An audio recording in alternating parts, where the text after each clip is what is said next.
Hello, welcome to Illinois Stories. I'm Mark McDonald in Rantoul, where you might be surprised is located a company that makes museum exhibits all over the country.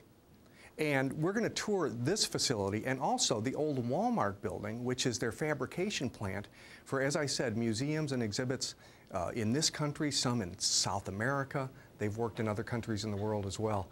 And Betty Brennan, it's very interesting. You've been in this business for almost 20 years now. And you started as a small two-person firm and built your way up to where you have 35 employees now, doing jobs for museums all over the place. Interesting. Correct. Yeah. Interesting.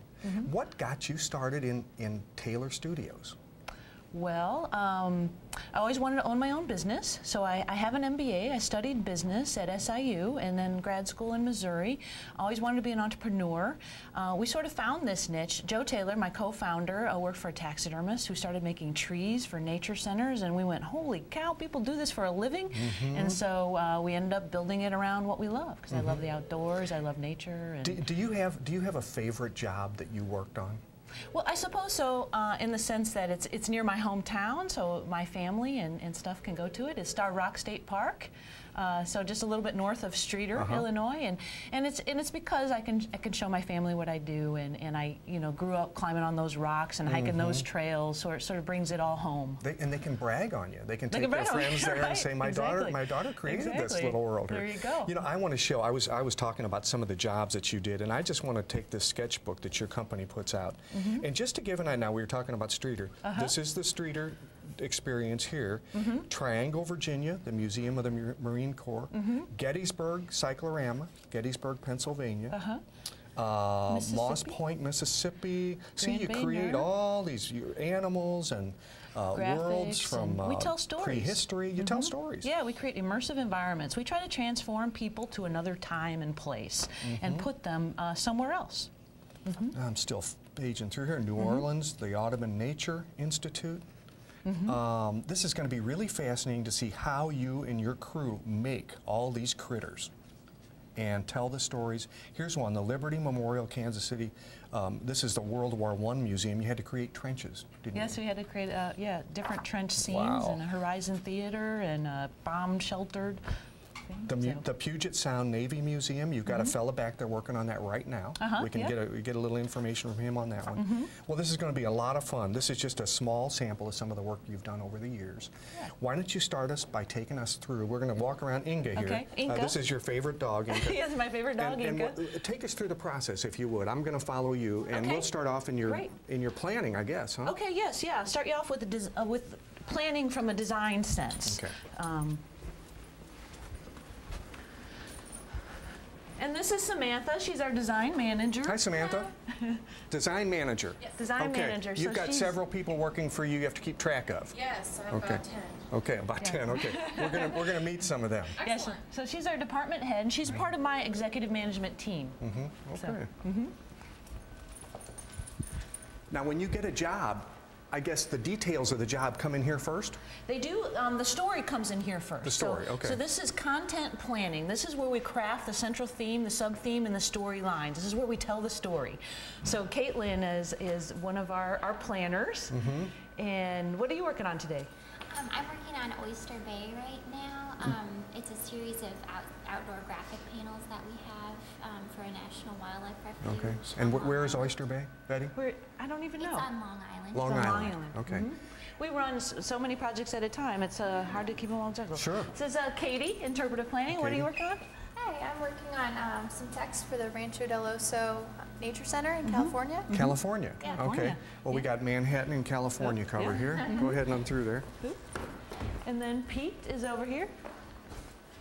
Another interpretive planner. He's worked for the firm for 8 years. Hi. Hi, Pete. How are you? Where are you concentrating on these days? What are you on? North Dakota. North Dakota. Lewis and Clark Interpretives. Okay. Well, we're going to come back and get a little bit more on all these, but I just want to sort of get a flavor for for where y'all are working and what you're doing. And then from another plan standpoint, we are a very visual workplace, so they all know what they're working on, and it's on their whiteboards, whether it's here or in fabrication, so they know what they're going to do this week, and each of them knows what they're going to do this week. So we're a very process-oriented firm, and so there's an example of visual workplace and process that we use to manage this many projects. You have 10 people. dozens of jobs going on at any time. Yeah, up to 20 at a time. Wow. And so to manage all of that and do it on time and on budget and keep our clients informed, we have to have lots of processes in place. So, so even though we're a creative design, artistic firm, you know, we know business. And they appreciate that. Your customers, your they clients know appreciate that. Yeah, absolutely. Let's go in here where you actually have some, is this design going on now? This is design, yes. Okay. This, both graphic design and exhibit design. So the graphic designers will do, you know, graphic panels. So when you go into a museum and you read a graphic, that's what they work on. And obviously all interpretive planners, graphic designers, and exhibit designers have to work very cohesively together to craft this story. Sure. And so that it is seamless and it's cohesive as you go through one gallery or a couple galleries of a museum. So we get a look at one that's going on right here, and I think he said this is out west someplace, isn't it? North Dakota, Fort Totten, North Dakota.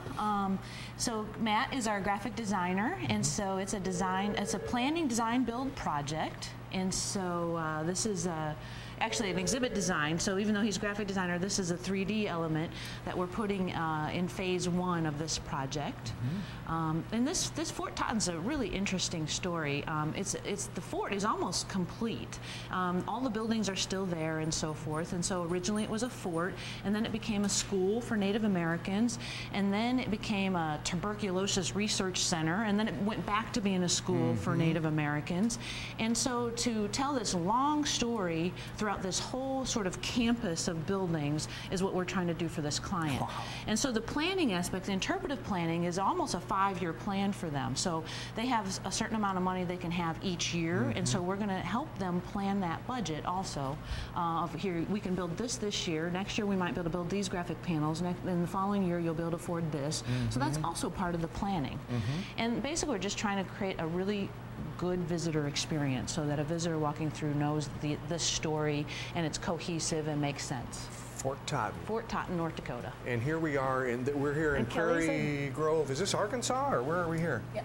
Prairie Grove, Arkansas, and this is Civil War battlefield, huh? Yes. I see, okay. And I saw that you were looking at a picture, weren't you, or a photograph of some kind? That, yeah, I see, okay, that's helping you. Trying to recreate.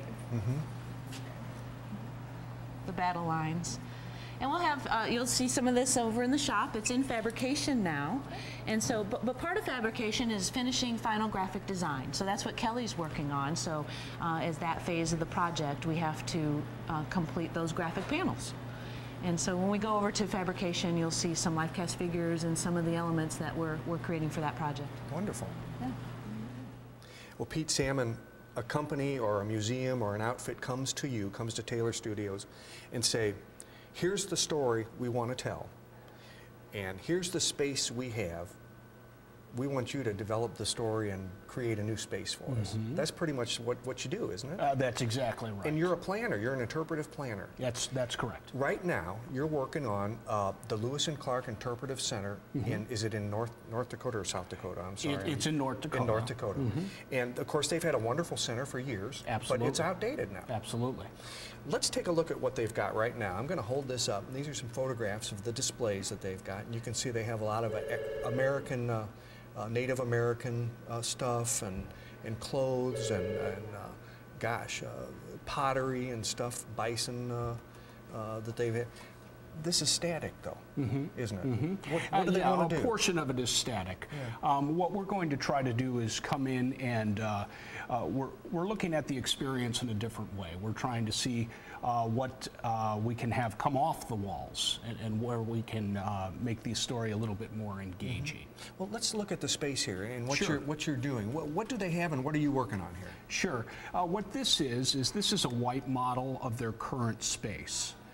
That's the actual mechanical drawing there. Everything in black is a designer's sketch. So what we did was when we received the architectural drawings, we created a 3D space. And what we want to do now is we start to sketch in with pencil or with pen in a very informal manner the storyline as we see it, as far as the space that it's going to take up. The important thing about this is that we don't get too far ahead of ourselves, and that's why it looks so scribbly. The designer does not sit down and put in anything dimensionally, formally in the computer. We do not want to get ahead of ourselves in case the client says, whoa, back up a little bit here. This is a little bit too much. So we find if we make it very schematic, we can go and discuss the ideas versus dictate the ideas. And that really helps with the communication and the relationship, to let them know we're continually listening.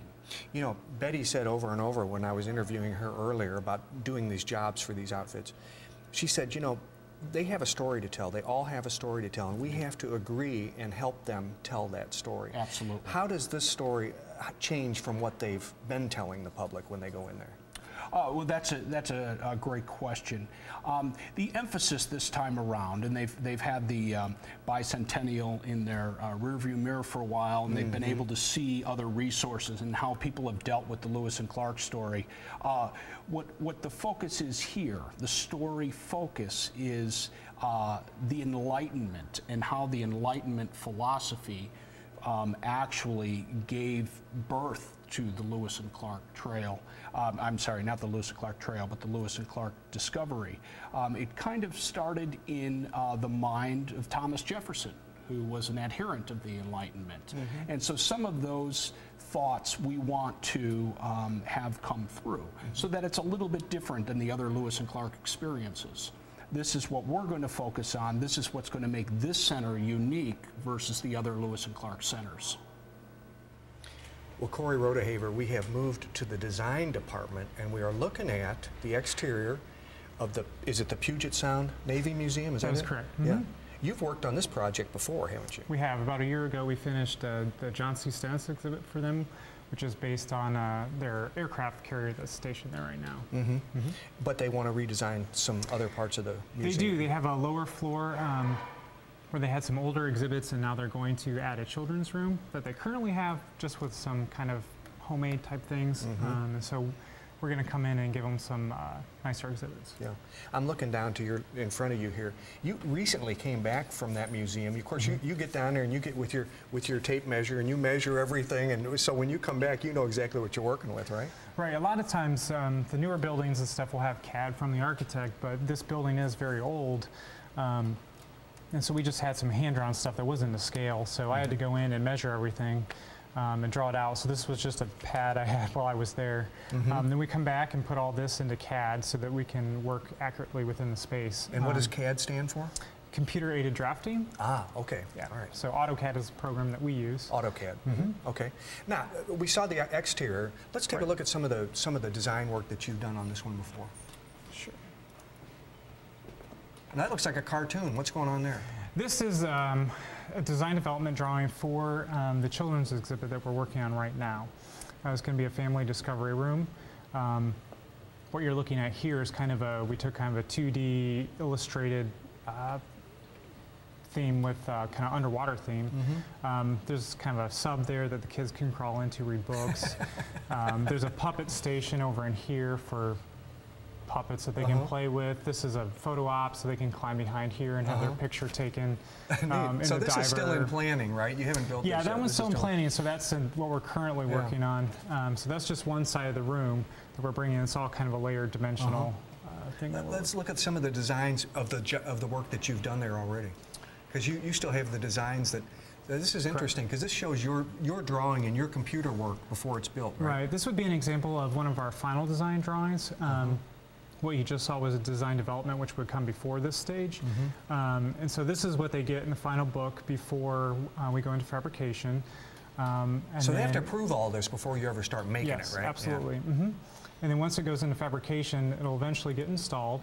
And so this is that same area, but installed, so you can see kind of the similarities between the two. Oh, that's great. And we're going to get to actually see the fabrication process, because drawing this and making it's a different thing, isn't it? I mean, you really have to have some people that know what they're doing. Yeah, and we work very closely with our guys out in the shop.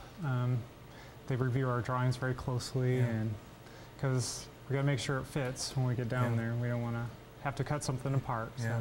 Well, nice work. It'd be Thank you. pity, wouldn't it, if you had to go back to Puget Sound again for Well, another yeah, that would visit? be just too bad. But no, they've been a great client. We really enjoy working with them. So. Thanks for showing us this. You're welcome. Thank you. Well, Betty, up above the fabrication area, by the way, there's all kinds of advantages to owning an old Walmart. There right? is, yes. Because you got, number one, all that floor space, but upstairs you got all this storage space. Exactly. And for a company like yours, you got a lot of stuff. We do, and the molds are Years and great years and years inventories. of Years stuff. of stuff, yes. Look over your shoulder. Look at Yeah. these guys. Yeah. What's Wool- going on here?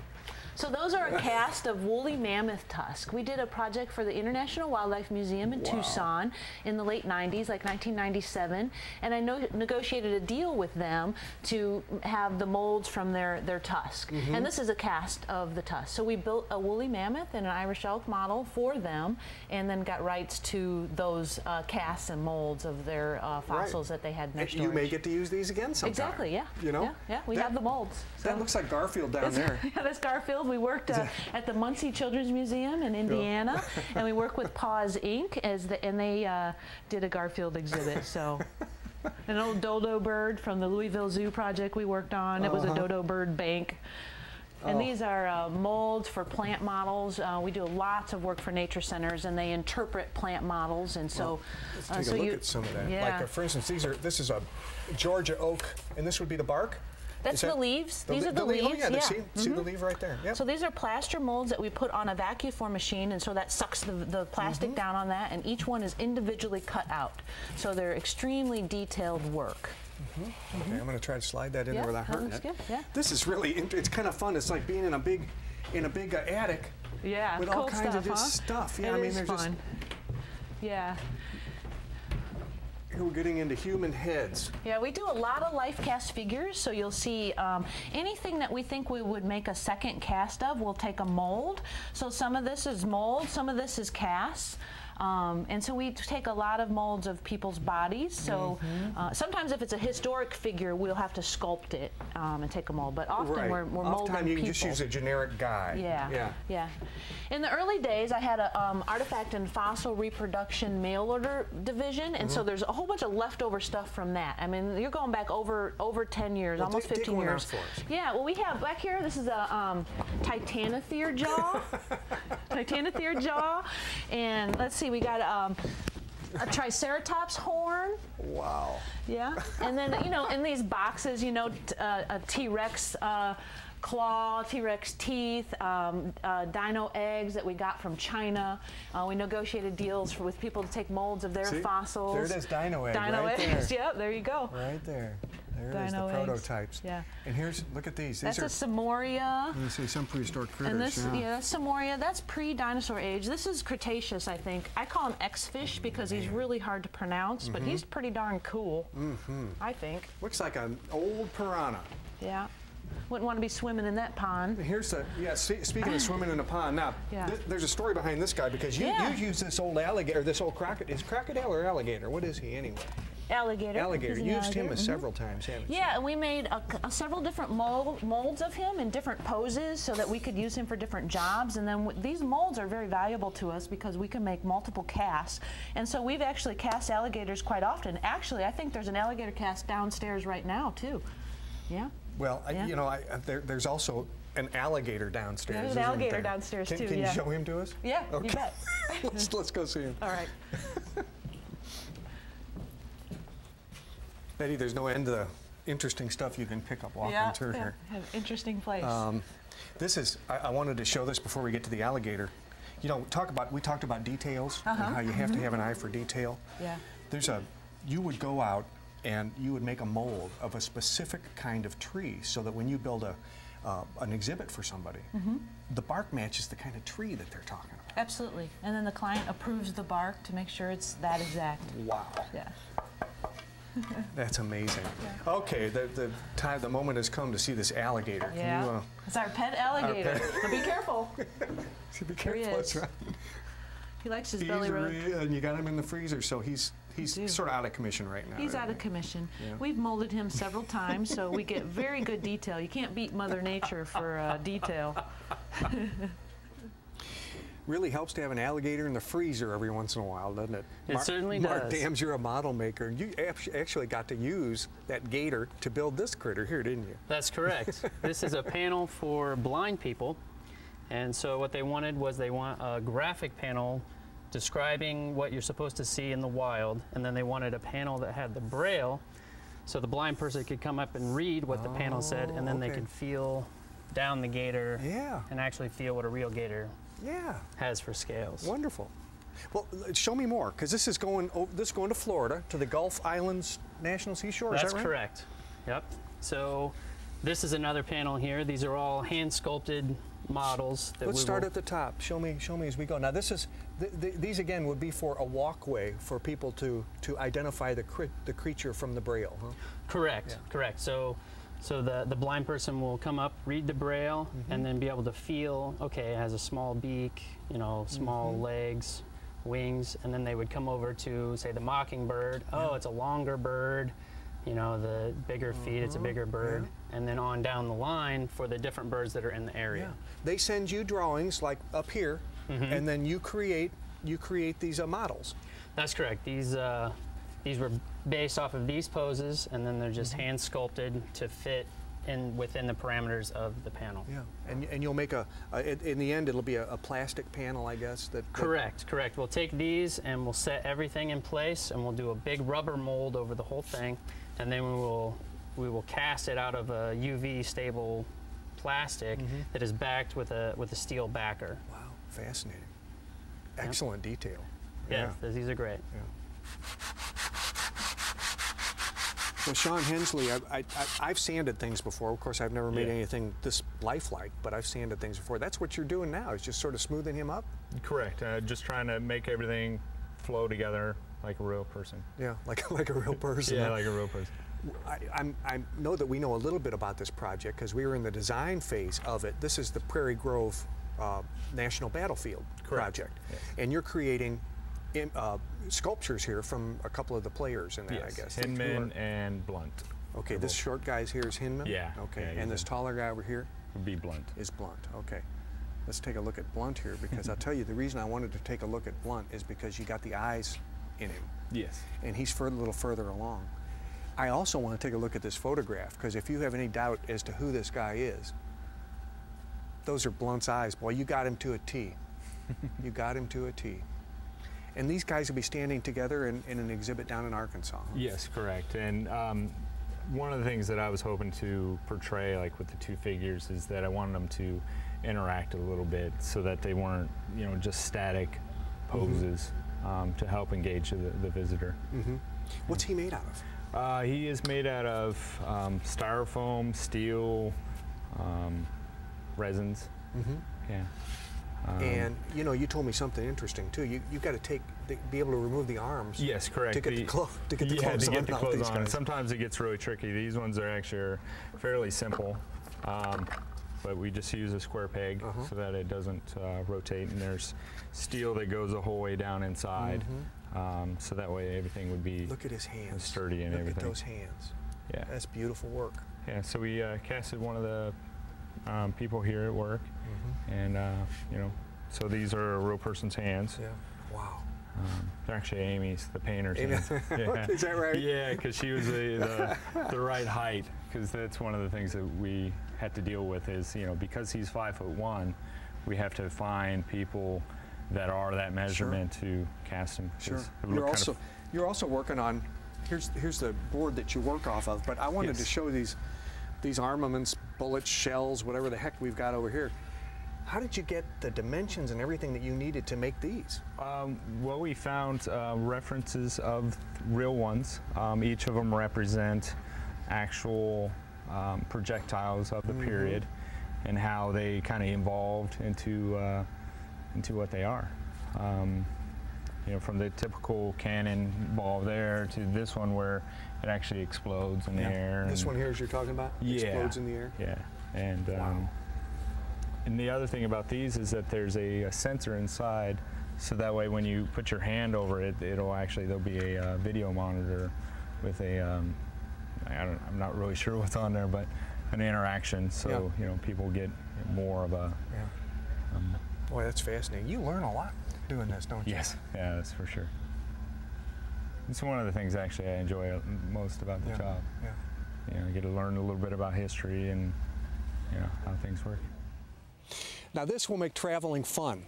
Next time you go to a museum, see if the exhibits were made by Taylor Studios of Rantoul, Illinois. We leave you now with a humorous way to make a whale in 2 minutes.